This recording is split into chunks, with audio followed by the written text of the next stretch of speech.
Good morning, everyone, wherever you're at in the world. We are here for a Sunday. You know what time it is. Yeah, let's get into this one. Let me go ahead and send out a few messages here real quick on my phone. Get some people in here to chat, and we will go from there, guys. So, how's everybody's weekend going? Like I said, feel free to jump on whenever you feel. Just a second here, guys. I got to send out the links to the live for everyone, and we will see how it goes.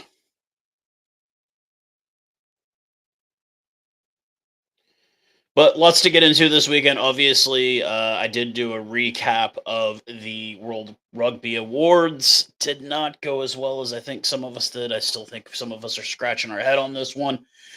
Obviously, a bit of sevens action. I did not follow it from Dubai this weekend, as it looked like the best coach in the world floundered a bit. I'm sure some people could say, "Oh, it was the lack of Antoine Dupont uh, there to do his thing." But yeah, so we got lots to get into. I'm going to go ahead and throw up a little bit of an image here. We'll kind of start with that for this weekend, and this is breaking news this morning, as it looks like Villy LaRue is headed to Bath to play in the Premiership.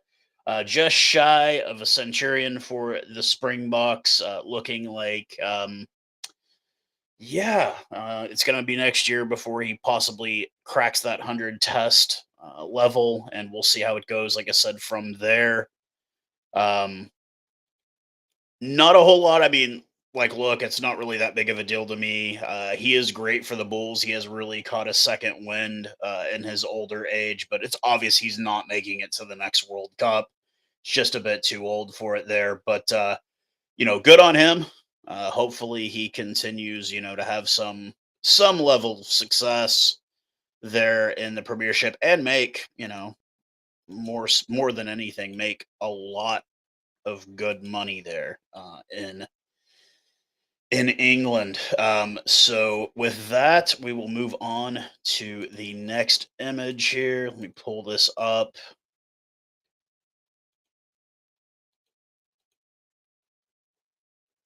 Spicy Plum checks in, looking to. He just got a surgery. I will not show the other photo as it is quite gnarly. He's got like some stuff on the back of his neck, but he also said, "Hey, look, don't listen to anybody else. I'll tell you how things are going.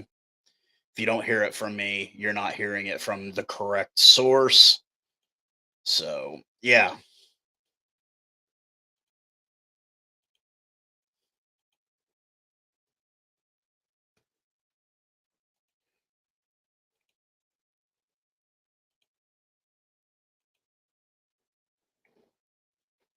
moving on just in a moment. Give me a second here.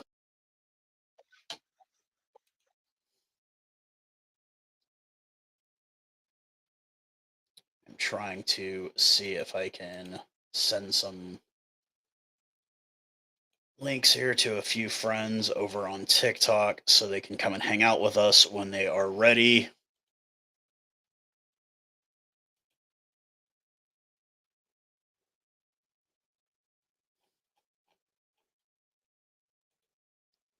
What is going on here? Let's see.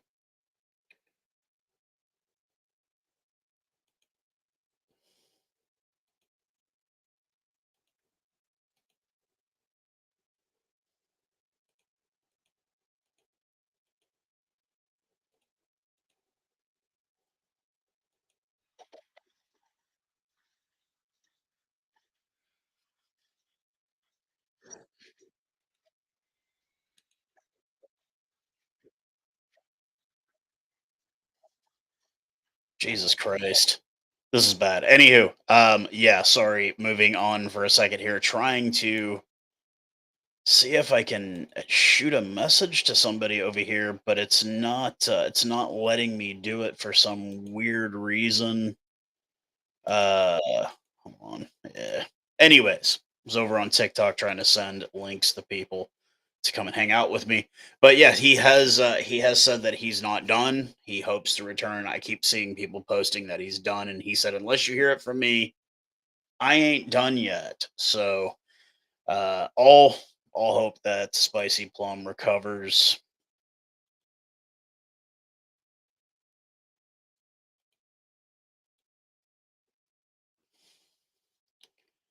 Wallabies, unfortunately, just not able to do it there in Ireland at Aviva, as Ireland wins 22-19. For anybody that's out here saying that, like, oh, we own these guys, and oh man, we beat them so bad, give me a break, man. You barely beat them, and I mean, like, for everybody saying that, I've got another image for you here, and I mean, this is what I saw. Yeah, he's over the line. His foot's on the line. That should have been dead right there. But when all the talent is north of the equator, as they say, um, but it's really, really, really not. You got to have some kind of benefit there. So, with that being said, obviously, uh, yeah, I don't really think it was that big of a win for the Irish.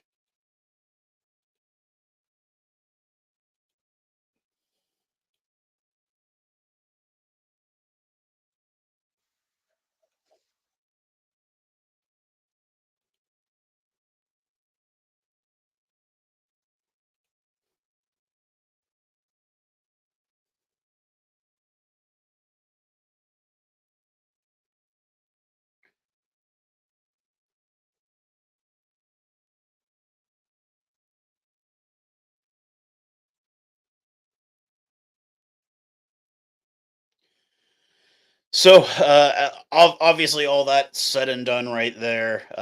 We had a week of the URC. We will pull up those scores here shortly as we see if anybody looks to join on. But you know what? We will continue moving on here. Let's take a look at this week in the URC round seven. Let's talk about how that went. Anybody's got any ideas? I'll kind of give my opinions on the games that I did, in fact, watch. So we've got starting out. I turned on Scarlets in Glasgow and Leinster and Ulster at the same time, and Ulster was leading and Scarlets were leading. Obviously, that's not the final score line. Um, Ulster, it both kind of ended in the same way too. They kind of just came down to one last blast, and it didn't work for either one of them. It would have been cool to see, although I did not pick either of the winning teams to lose in the first two games. I had obviously Glasgow winning, and I did have Leinster winning because it's Leinster. Then we had the Sharks and the Stormers. That one was mired in controversy throughout. Stormers looked really, really fucking bad in that first half, and it even brought up a debate of, hey, is this time for Dobson to go? But the Sharks showing proper form and getting the win there in Durban, first time since 2020 that they've beaten the Stormers at home. We've got Cardiff and we've got the Dragons. I did pick Cardiff to win on that one. We've got the Bulls over doubling up Connacht. I have not watched that one yet. I will probably watch that later today. Did not watch Edinburgh versus Benetton. I do know the Oak Murray and Dan were there, probably. The big one I watched, Munster and the Lions. I really expected the Lions to show so much more for that one. And they really actually came out and really just shit the bed, honestly. Um, Let's see if I can adjust some things here. Take off all these overlays.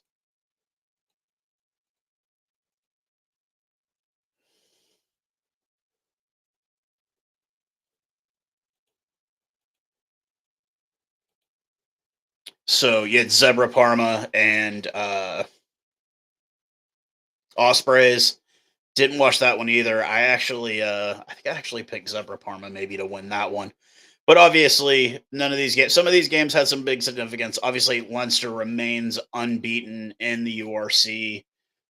We do have the Champions Cup coming up pretty soon here, and we already know how it usually goes for Leinster in that, as well as the playoffs in the URC. They can go undefeated all year. They don't get past the first or second round. They keep saying they're going to win a championship every year, and it just never seems to happen for the boys in Dublin. So let's take a look at the standings where we are after 7 rounds.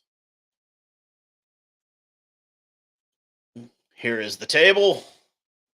Obviously, Leinster undefeated at 7-0 and 0 with 6 bonus points, 34 points at the top. And all the way down at the bottom, the Dragons at 106 and 10 and 6 with 3 bonus points at 7 points all the way down at the bottom. But I kind of wonder, do the Stormers dig out of this? It's going to get mighty hard. If they can get to about round 10, maybe crack off at least 1 or 2 wins in the next 3 rounds, maybe they dig themselves out of it. But it's going to be really difficult at this point for them to dig out of the bottom. Just ask the Sharks last year when they didn't start getting good until the last third of the season. They were still unable to qualify because they just sunk so low. But of the 3 South Africa teams currently in playoff position, you've got the Vodacom Bulls in third place, you've got the Emirates Lions from Joburg in fifth, and the Hollywood Bet Sharks currently in sixth place. It's a very tight bottleneck from, I'd say, 4 through 8 is separated by a mere 3 points. Add 9, 10, that's 4 points. At 11, that's 5 points. It's not a huge difference between 4 and 11 on this. Any of those teams can shuffle and move up. Munster finally able to get back in the win column this weekend against the Lions. Hopefully, they can continue to build on something there. But you never know. You never know. In this sport, things can happen every single weekend.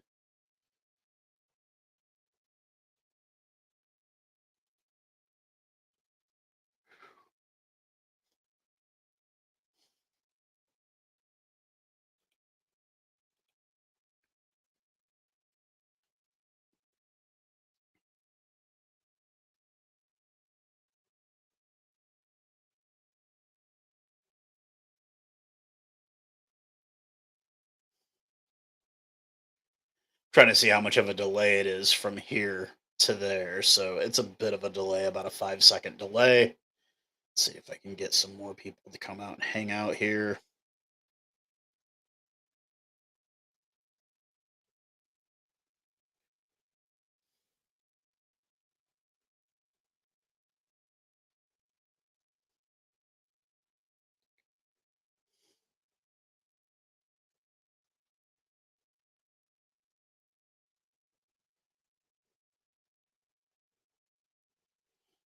Jump over on the Oak Aiden's live and see what he's got going on.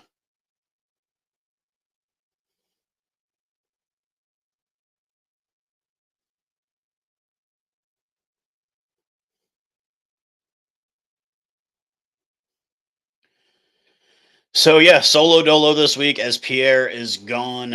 He had a recital that he needed to go to, and yeah, so we'll see what happens with that. So let's go ahead and jump over. I'm going to get on YouTube here, and we're going to see if we can watch some highlights from the weekend on YouTube while I'm streaming on YouTube. What kind of weird crap?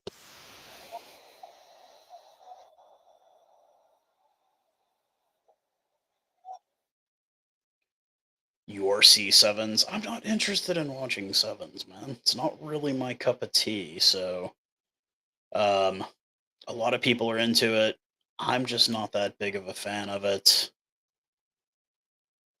So let's see if we can find some highlights here to go through the weekend. Uh, Here we go. Well, I think this will be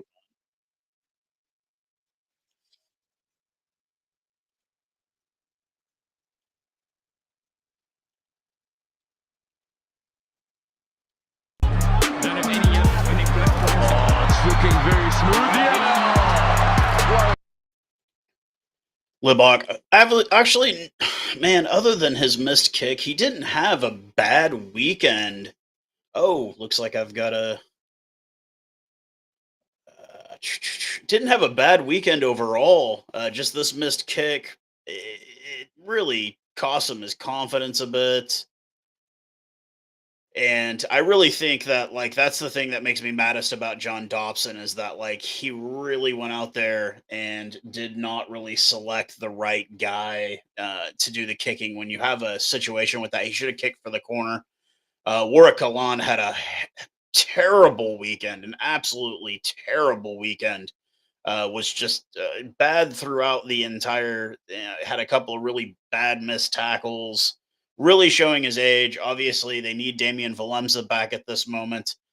but it doesn't look like it's going to happen anytime soon. He was doing interviews on the beach this, at least on social media this last week, and it's just kind of like, "Hey, bud, are you going to come back? You come back, you get injured. What's going to happen here? What happens here?" So we'll have to wait and see about all that. But it's definitely, if these guys aren't able to pick something up, they might need to think about changing coaching. I have had seen some people saying they use way too many old guys. I don't think that's the issue. I think with what they have, they just don't use it correctly. You've got a guy like Ben Jason Dixon who's absolutely world class at flanker, and the forwards, the scrums were great. Stormers held their own in the scrums, but outside of that, not really much. Not really much.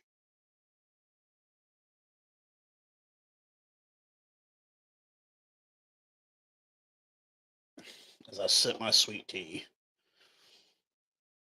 So outside of that, I mean, like I said, it just was not really the best game for the Stormers. They weren't. They're supposed to be the Stormers. They were really nothing more than a rainstorm at that point. A slight drizzle is what they became. We're gonna go over to TAS Analytics. He is a really good oak that makes amazing content here on YouTube. If you're not subscribed to him, you definitely should. He is the real deal.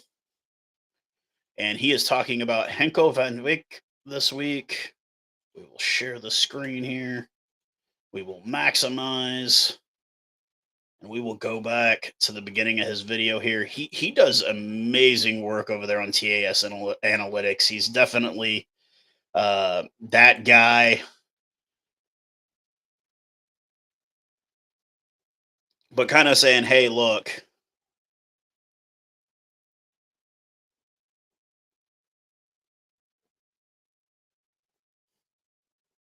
then you got people texting me, hey, watch this when you're done. Here, I'm going to send this guy a picture. Like, hey, dude, I'm on live right now. This guy sending me rugby league footage. Do I think Hanko's ready? Yeah, and I think we're going to see a lot of these guys.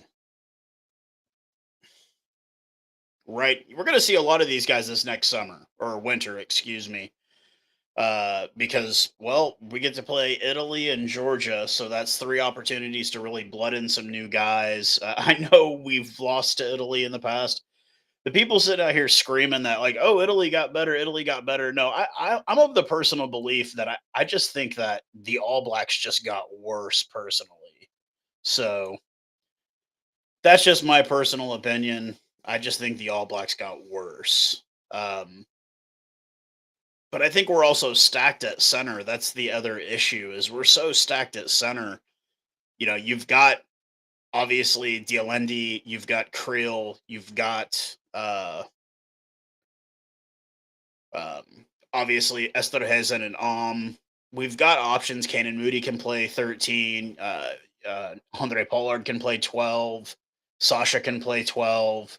Damien can play 12. I feel like we're stacked at center and we're good. We're good at center, at least for the next World Cup.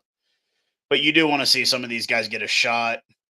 Henko is definitely one of those guys. And a big guy for me is obviously Ruben van Heerden. I would love to see Ruben get a shot in the World Cup, or at least some caps between here and then, because I think he's a great player. He does everything you need. I would actually pick him over Salman Murat. I'm going to be completely honest with you.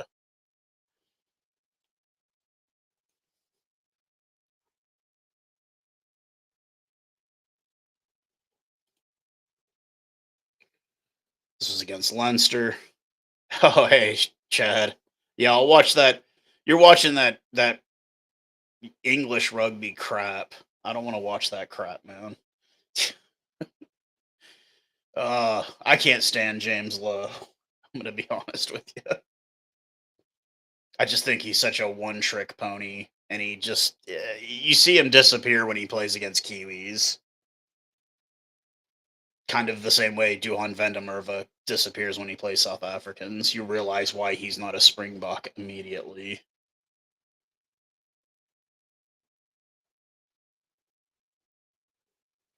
I didn't get to see a lot of Edville yesterday. He was in, but there's Werner Kalk playing for Ulster. I'll never get used to that.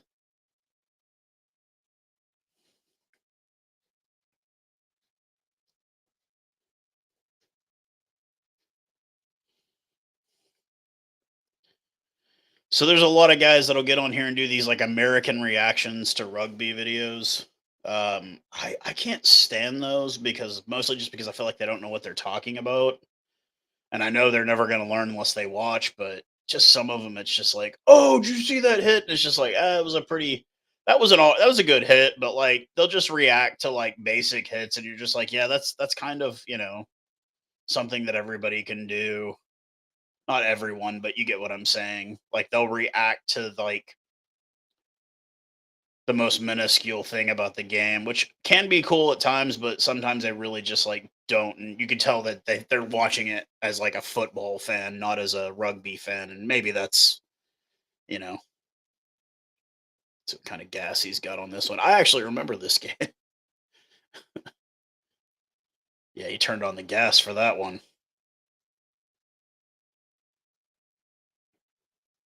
But it is the Dragon, so I mean, you can't really. They're bottom of the table right now, and they look every bit of it. So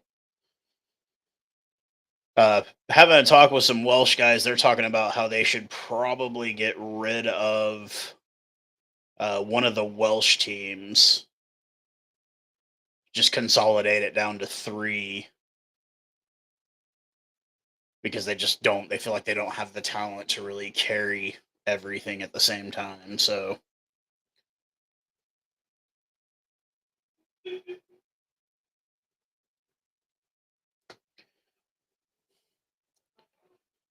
but yeah, I think Hanko should definitely get a shot this next year. I love this guy TAS Analytics. He does everything so well. He breaks down games and shows you things in slow mo and kind of explains like, hey, this same thing happened 10 minutes earlier. Why didn't it get called then, but it got called now? And we'll show you video of it.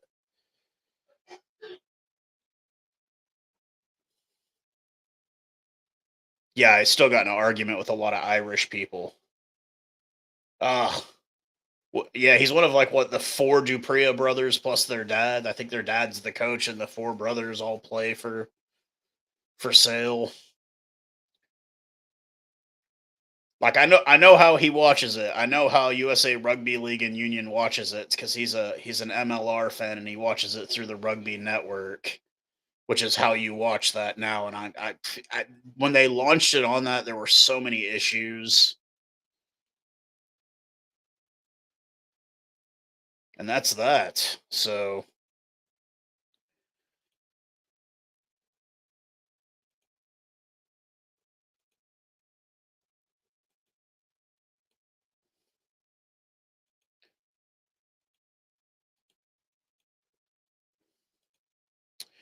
yeah, a little bit of highlights there of Henko, a little bit of highlights of Manny Libach, more like lowlights as he played pretty terribly this weekend.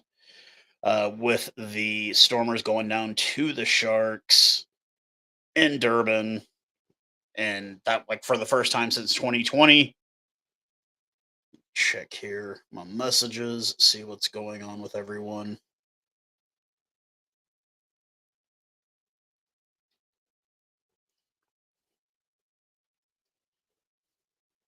Ah, actually have people watching now. Thank you. Appreciate it. So yeah, if you're just joining us, we already talked about Billy LaRue going to Bath. We've talked about Spicy Plum. We've talked about Ireland beating Australia with the help of a 16th man. We just got done watching some highlights, some lowlights, and we are here to talk rugby on a Sunday morning as Pierre is out for the weekend. He had a recital thing that he had to go to, which I'm not mad at him for. But you guys in the comment section, if you want to start a conversation, let's. What do you want to talk about? Anything but MLR. I'll talk about anything but that. You want to talk about USA Rugby? You want to talk about how they just got their butts handed to them in sevens in Dubai, and then posted like, "Oh, a learning experience." It's like, dude, when are you gonna figure it out? Like, it's not. We're the most wealthy country on the planet with the highest funding. Everybody made a big deal about this huge donation that was donated to women's sevens for the U.S. during the Olympics, not realizing that it's already the most well-funded sevens program on the entire planet because of Title IX. Everybody wanted to talk about that, but like, it's like, come on, guys, like. get your ass in gear. Yes, the USA did win 3 games on their European tour. Um, do I think they're back in the right direction? No. And until they get rid of Scott Lawrence, that's not ever going to happen, in my opinion. They're never going to be a competitive team with tier one nations with a head coach that's a yes man for a league that can't hold a solid amount of teams from one season to the next. The MLR is not going to produce test level talent. It's just not. It's not going to.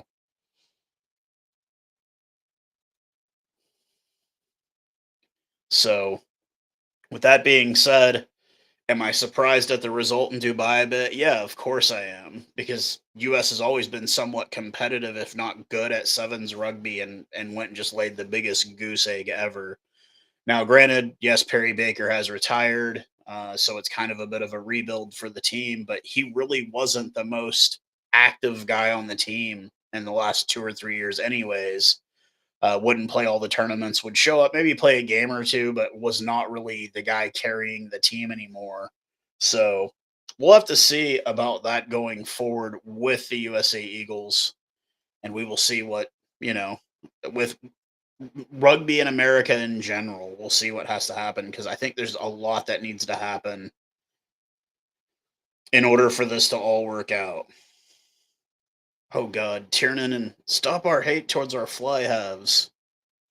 Get out of here, man.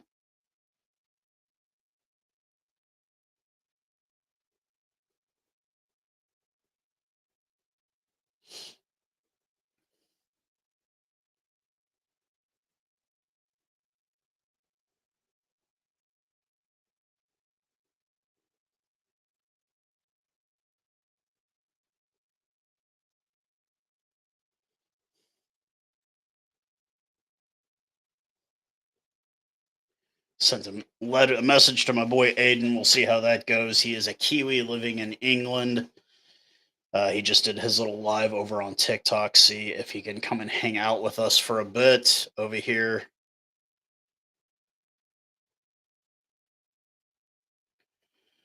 But yeah, another weekend. We'll see how it goes. I got to check what the schedule is for next week.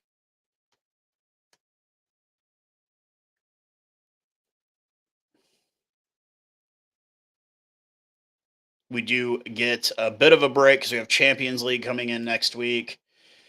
Not really the biggest fan. I had made a pretty long form video about how I don't think South African team should even be playing in the Champions Cup or the Challenge Cup because of the travel time. You're looking at like, hey, look, a flight. If you're in Dublin, your longest flight in Europe is to go play Benetton Treviso, and that's like a 2.5 hour flight, and it's only a 2 hour time difference. the You're looking at a 2 hour time difference, but an 11.5 hour flight to Tambo from Dublin, and you're not going to be sending your best team to South. Now you can say, well, why even be in the URC? Scott Lawrence is trash, man. He couldn't like wipe the toilet seat of Gary Gold. Gary Gold was 10 times the coach of Scott Lawrence.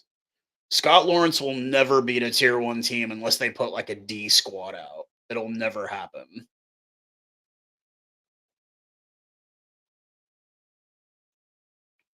Scott Lawrence is a yes man for the MLR. That's what he is. You want to know why they did so well on their European tour? Because they had all their European based players on the team. That's why they did so good. They had all their European based players on the team. Schedule, debut, aluminium.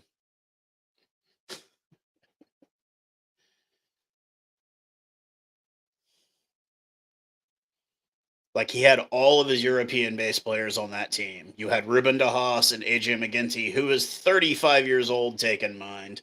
He's not making it to the next World Cup.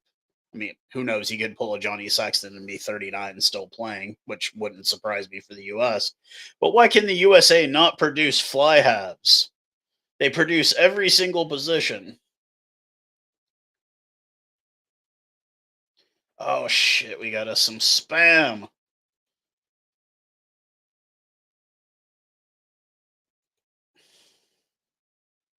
Yes, give me a minute. Oh shit, we're gonna have a fucking Kiwi on live here. Oh, it's gonna be lovely. He just did his whole little live about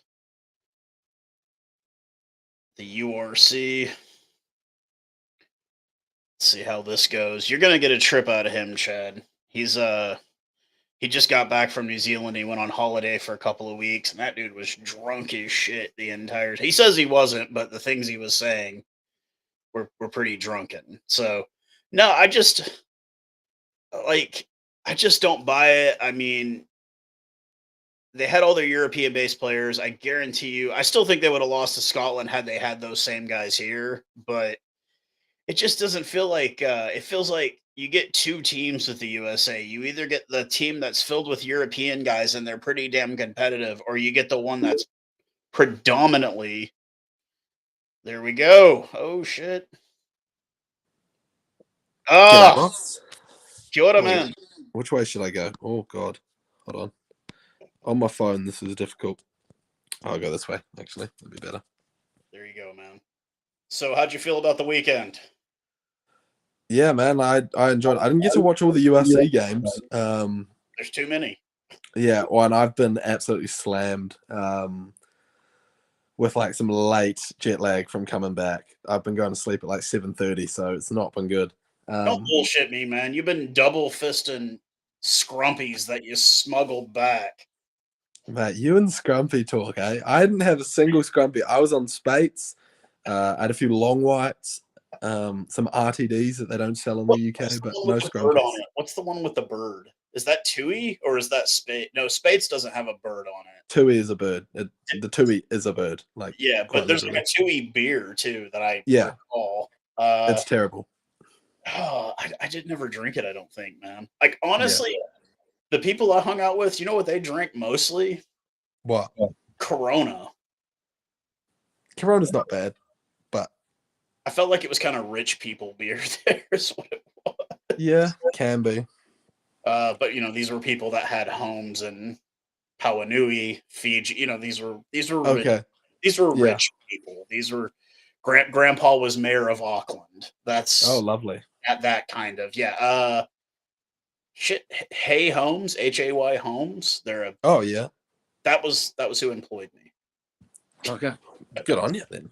So yeah, I did catch the Friday games, which were shocking because I turned them on. Ulster's beating Leinster, Scarlets is beating Glasgow. Obviously, that didn't end that way. Yeah. Did you catch the Benetton? Was that Benetton and Edinburgh that played? Yeah, I watched the first half of the game, and then I had to disappear for a bit, and I'm like, done deal. First half, we were slaughtering them. What was And the I'm score like, at half? Oh God, it was like I can't even remember. But I was like, sweet, I don't need to watch the second half. No, I have to go away. No drama. I come back and I see the final scoreline. I'm like, what happened? 50-33. Jesus. Was like I saw the lineups. It wasn't like a complete Edinburgh lineup, but it was a complete Benetton lineup. It looked like they had every single person there. Has Creevy played yet for them? Because I know he signed with them. Oh, I'm not sure actually.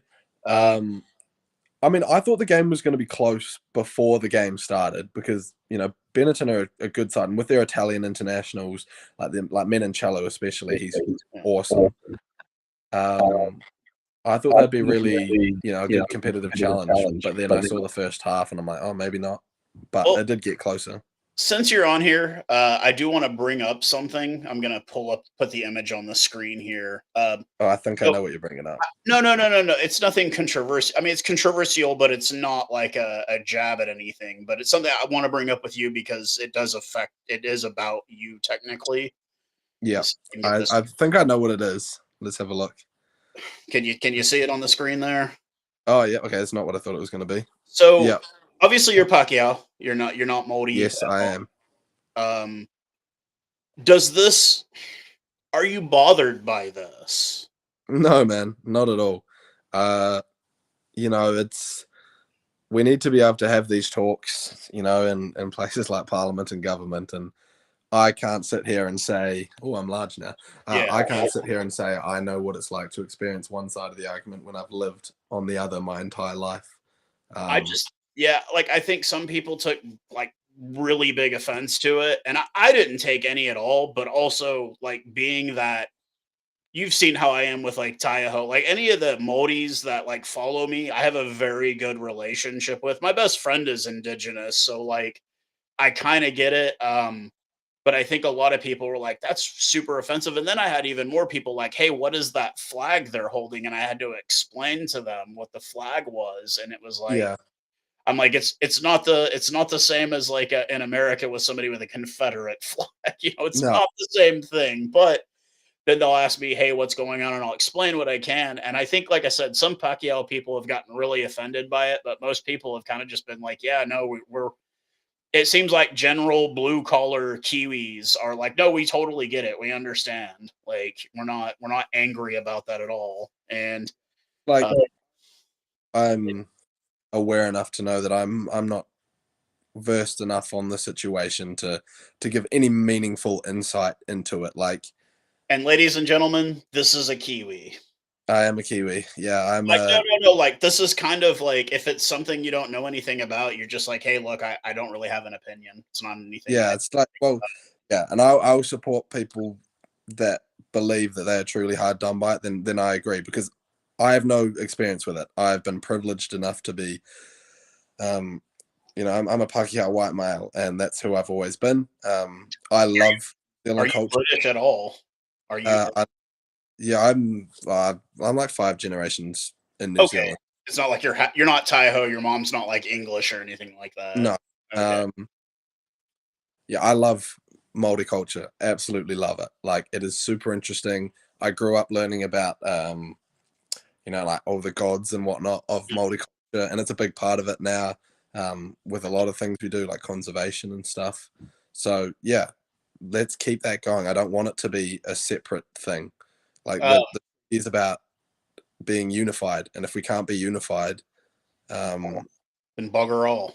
yeah, Uh, for anybody that doesn't know, he's from the you're from are you from Wellington, or are you from born and raised, outside of born and raised? Jesus.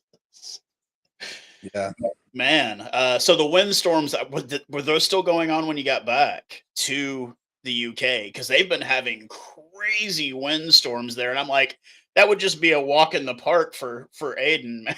Because it's like you're from yeah, Wellington. man. It wasn't too bad when I was there. I'll be honest. Nothing I wasn't used to.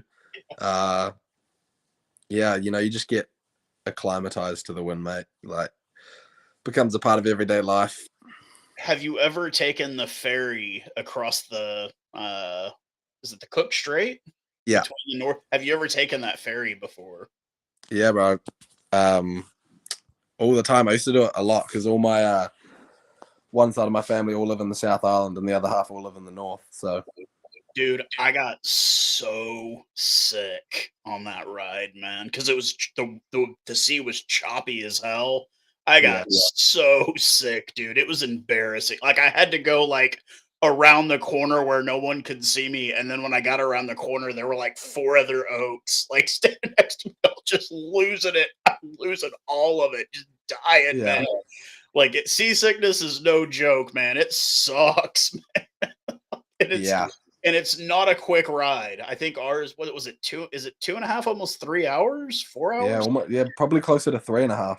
Yeah, it was not a short ride at all. Like it took a while, and it was bumpy the entire way. I remember because we went from the south to the north, and I remember getting off, driving off, getting about maybe a block and a half, 2 blocks after you go through the gate and everything like that, and pulling over and like just standing on the side, like on the pavement for like 15 minutes, just Yeah, trying to get my bearings about me. Because I was like, I've never, oh my God, that was a terrible experience, man.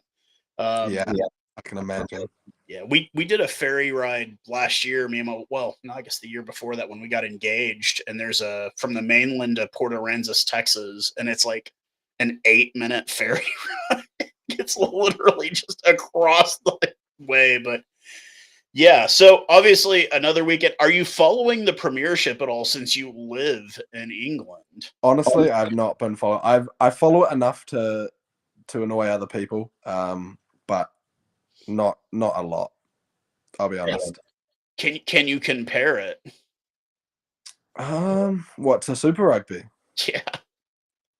Um, people make all this like big difference. It's not. There's not that different, right? Like the way they play the game is really different. It's evident, and you can see why England plays like England does and New Zealand plays like New Zealand does when you Yeah. compare the two domestic competitions. Because although we both play in winter, uh, the winter here is miserable. It is cold. It is wet. It is bleak. It's depressing. Dude, Winter in New Zealand, it can be that way in New Zealand too. Shit, man. That final in Wellington, that was cold and wet as shit. yeah, but it's just not. It's not quite as bad. And like, I can't imagine playing fast flowing rugby in the weather it is now. But in New Zealand, you can play that fast, expansive rugby in wintertime because it's not Yeah. that bad. It's not. I mean, watching the Lions and Munster game, Zara was at the game, and you could just tell it was wet and it was cold, and that's all you could tell. And yeah, I've spent a limited amount of time in England, and it was never during the winter time, so I couldn't really tell you what winter is like there. It's kind of like, well, I don't know. It's the exact opposite of New Zealand, basically. But Yeah, man. It's summer in the UK is quite nice, but winter is not. can you even go to the beaches there? Does the water get warm enough, or is it always fucking cold? Yeah, like they've England has some nice beaches if you go like Cornwall way, like Okay, bottom left. okay. They're known for like surfing and whatnot as well. But Not if you to want, the level that New Zealand was. Not even close. Jesus, man. yeah, no, I there's saw better. some like amazing surfers and like, dude, guys that were like accountants that were like, to me, top level surfers, and they're like, yeah, I just do this as a hobby, and you're like, why? And it's like, because look where I live, man. Yeah, Like, I can yeah, surf 9 months a year here. I There were people surfing in the dead of winter in New Brighton, which is just north of Christchurch, yeah, where like the guy had like icicles on his beard, dude, and he was fucking surfing. I was like, yeah. I'm not a sea person, man. Like I avoid that shit. what? I just don't like it. I mean, I changed my tune a little bit. I was in Croatia this year, and that was incredible. So, but Oh, that's because the water was warm. the Mediterranean, or no? Yeah, Yeah, yeah, it's.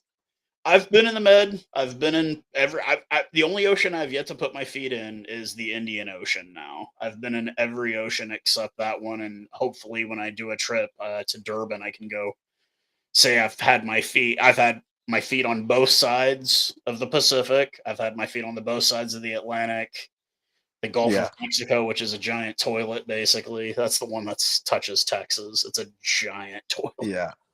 with an oil spill. Thanks to British Petroleum on that one. My buddy, what's the end game for the Treaty of Laitan? I don't really even know what the end game is for the treaty. I don't know what the end game is for it, but The simple explanation from how I understand it is the different sides are arguing equity versus equality, and no one yeah, seems to understand that. Is that Māori and Pacifica people in New Zealand, it's harder to get into opportunities, so they're given more opportunities, which a rational person says, yeah, that makes sense.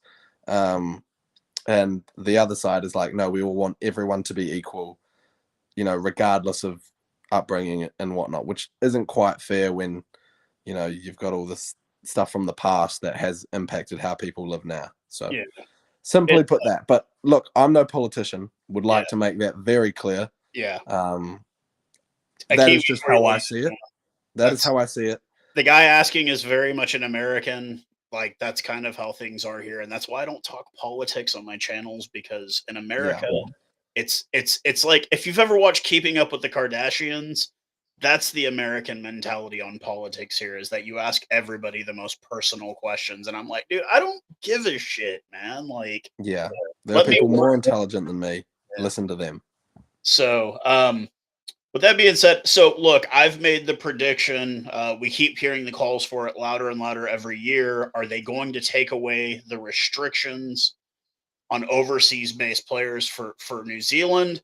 And if they do, I mean, like, what are they trying to do? What, bring in Richie Mo'unga, bring back Aaron Smith at 37 years old, bring back a half-broken Brody Retallick? Like, that's not. I don't think that's going to help your situation. No, so I think I made a video on my TikTok. I Okay. think there's a fine line. Like I think there should be opportunities for players that go overseas to come back and play for New Zealand. Yeah. However, I think that should be severely limited. So the way I see it, and a system that I would get behind, is that if you have X amount of caps for New Zealand, So like let's Wales. say 50. So like 50 for me is Wales. the minimum, Yeah. right? Half ton. You can go and play abroad and still have the chance to be selected. However, I'd also implement a cap on how many people from overseas can be selected. So there's 23 men in the squad, right? Yeah. In the team that gets named. Um, I would put a rule in that only 5 players can get picked from Overseas international teams. from overseas So based clubs. so you can go overseas, you can earn your money, fair enough, and you can still come and play for the All Blacks, but your chance is much lower because you're competing for 5 spots rather than 23. See, my worry with all of that is that it's going to be the guys that haven't gotten capped that are going to bounce because they know there's no chance. I worry about it killing Super Rugby, and I Yeah, think, and and that's that's exactly why I'd put that in place. 50 caps before you can do it. yeah. Because you have to grow talent in New Zealand. Everyone who says, "Yeah, let's do it, let everyone play so we can keep up with other countries," will it will destroy rugby in New Zealand. And in 10 years' time, the All Blacks will be a tier 2 team because we won't be able to do it. So here's my worry about all of it is the problem with Super Rugby is that let's just face facts here. The Australian sides are not competitive at all, and they're not Yeah, getting more competitive. And even losing a team, they're not. I don't think it's going to make a difference for them. And I had done my preview on the rosters, just a quick little just clips with comments, and it was like, okay, I'm a Chiefs fan. They're going to be good no matter what. I think the Hurricanes, even with losing Artie, will still be competitive. I think the Crusaders are still going to be dog shit next year. I think the Landers are going to be just as bad, and I think Moana Pacifica actually gets better. Like I think this is the year where it's like, and I yeah, don't talk about the Blues because I hate the Blues, but yeah, same. For me, I I think it, with it, it went from the Crusaders to the Blues. Like the hatred that I had for the Satyrs is no way for the Blues. yeah, for me with the Aussie sides is the big thing for Australian rugby now is it's great that they're playing better internationally. That's very important. Secondly, with the World Cup coming next year, they need to get to not next year, 2 years. 2027. With the World Cup coming, they need to be a competitive side for that World Cup because for them, it's a 5-year goal, in my opinion. So the World Cup, however they do, not super important. If they do well, brilliant, but they need to bring those eyes at the younger level to the game. And that's where the World Cup comes in. Because if you can have people like Joseph Su'a-Ali'i come across from league and do well, then you've opened the door to way more young kids that are going to be like, wow, that was awesome. I'm going to go play rugby instead of I'm going to go play league.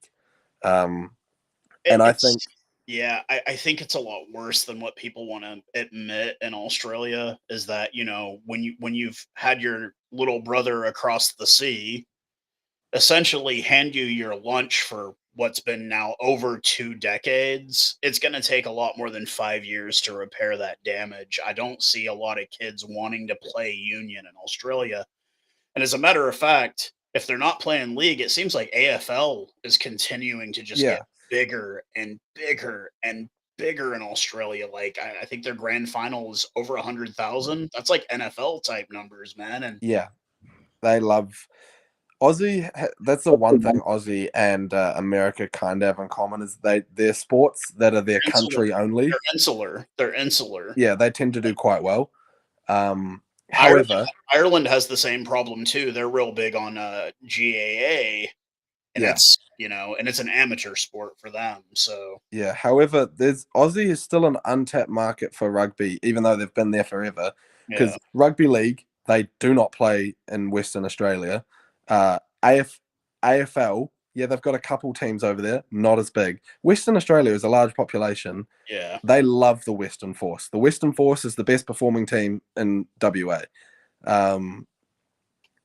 And so you got to keep those guys coming back. And all it takes is, a little bit of interest here, some superstar names signing, which they can do. Their investment in Sua'ali'i has been brilliant so far. I Um, I worry about him too. He's done well so far, and we've seen that with Australia. We've seen them have guys that do really well at the beginning and then just really never pan out into much. I hope that doesn't happen for him. But even with him, if it doesn't pan out, like it's not like he can't just go back to the league and still make a yeah. huge paycheck. Yeah. So for me, key things for Australian rugby: one, keep hold of Joe Schmidt. He's clearly making a massive difference. There's somebody that would disagree with you heavily on Who? the former Aussie, what was it, David Campese, who was like, he's like, no, we need an Aussie coach, and I'm like, no, no, Sorry, David. I know you're a pro rugby player and all, but you cannot deny that he's turned this team around in 1 year. do you know what I think would be really really better? Who? I would swap out Razor. I would trade Razor to Australia and send Schmidt to New Zealand. No, I won't have this from you, Keith. I won't have Dude, this. Joe Schmidt would be 10 times the coach of Razor Robertson. He would be 10 times the coach of him. Because I've seen what I thought you were going to bring up earlier was that thing of percentage of first year as All Blacks coach. And what that doesn't show, obviously it says he's got the lowest percentage. Did you not see the caption I wrote under that? It's the same excuses you all say. Oh, you didn't see his schedule. Oh, you didn't see his team. Oh, you didn't see. No, that's not what I'm saying. That is not what I'm saying. The thing it doesn't show is that Razor is the first coach in over 20 years that hasn't been part of the All Black system initially. He's got a harder job, simple as that, because he comes into a team with no knowledge of how it previously worked versus Graham Henry, Steve Hansen, and Ian Foster all just picking up from their predecessor. It makes a massive difference. Also, World Rugby is much more competitive, and you know that for a fact. Yeah, I will admit that. That is true.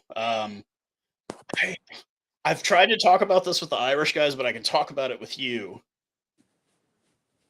After what I saw in this Autumn Nations, I kind of wonder if Ireland peaked. See, I think while it's just a lull in form, they're definitely not the team they were. In the World Cup last year. Even if you beat them in the quarterfinal, they're not anywhere close to that team, in my opinion, anymore. But yeah, to me, France is. I just said it previously in another live. Yeah, I think France is the best team in the North at the moment. You think so? Yeah, they did. I mean, outside of playing New Zealand, yeah, they played Argentina. Argentina's kind of going through, I guess, somewhat of a rebuild, in my opinion. They beat Japan, and people acting like Japan is like. So I've had people argue with me that Japan is tier 2. Then I've had people say, "Oh no, they're tier 1, and they've beaten the Springboks and Ireland." It's like, no, they're a tier 1 team. A lot of the shit that they attack you Kiwis for, they need to start attacking Japan for, because Japan has a school in Nuwakafala, Tonga. If you look at Japan's roster, it is not all Japanese players. There are a lot of Fijians, Tongans, South Africans, and Kiwis on that team. Their captain is a Kiwi, for fuck's sakes. Yeah. Japan is doing the same thing that you accuse. And I don't think, and that's the other thing, I defend the All Blacks because I know a lot of those guys that move, they move there because they're moving there because they want to live with electricity and hot water. Their parents aren't moving there because, my kid's going to make millions playing rugby. They're moving there because it's like, we live in a hut in Tonga. We want to live in a house. Yeah, I think there are 0 All Blacks that come from, we don't have any people that come live in New Zealand for a certain amount of time, like the 4-year thing, already as a professional player and then play for their country. No, they come here at school. They go through our school system. They go through our pathway programs. Like, we make them into the players they are. Reese came as like I think a first year uni student. I think Sevu Reese No, came. he was Was he high high school. school? Was he high End school? of high school. Southland Boys High. I don't like Sevu Reese, but Nor do I. I look, when it comes to wings, my two favorite All Blacks currently right now, Caleb Clark, Mark Talea. Mark Talea, obviously half South African, so gotta love him. I but I was around in 2017 when Ioane made his debut. He took Julian Savea's spot, didn't take it. He earned his way into it, shined, and then we found out he had the same problem as Savea, which he couldn't play defense worth a damn. Like, that's my Not personal. and yet now he's better at defense than he is offense. Yeah, now he can't play offense worth a shit. Yeah, I mean, the wing jerseys in New Zealand are the hardest ones to maintain. The number 11 is the hard number 11 for the All Blacks, to me, in my opinion, the hardest jersey to get on the entire planet. Period. Yeah, and because you see how quickly we go through them, and it's not because players are bad, it's because there is so much talent on the wings in New Zealand. Because any kid that's semi-quick growing up is like, I want that jersey. That's the jersey I want to wear. I want that number 11. Yeah. Yeah. Do you feel that Will Jordan is the future at fullback, or would you rather him play wing? Because I think he's much better at wing than he is at fullback. That's just my opinion. You've done a full 180. Yeah. You've done a massive 180. I remember talking to you on a live. You said, and you're like, he's the fullback. All Blacks are yeah, about their future. And I did that, and then I watched it, and I changed my mind. I would you know who I think should be playing 15 for the All Blacks? Who? Stevenson or Damian McKenzie? Yeah, I know. I do think he will be the 15 going forward, because all he needs to improve on, in my opinion, at 15 is defensive positioning. Who's out of position a lot? Because in Super Rugby you don't have to do it as much because it's so fast paced. You know, you're moving around all the time. Whereas at international rugby, he's been stuck on the wing for 30 odd tests, right? And now he's moved to fullback. It's going to take some time for him to get comfortable. Yeah, it takes some time to adjust to realizing where you drop back to, the position you need to be, because he's always technically in the right area. Yeah. Like distance back and forward. He's just a bit too far left and right often. I'm also one of those guys, though, too, that like when my era of being around New Zealand and the All Blacks, we had Ben Smith at fullback, and you cannot replace that level of, I mean, experience, maturity. He was a leader. Like, you saw that he knew where to be and when to be, and like, yeah. I agree, but I do think Will Jordan will be the 15.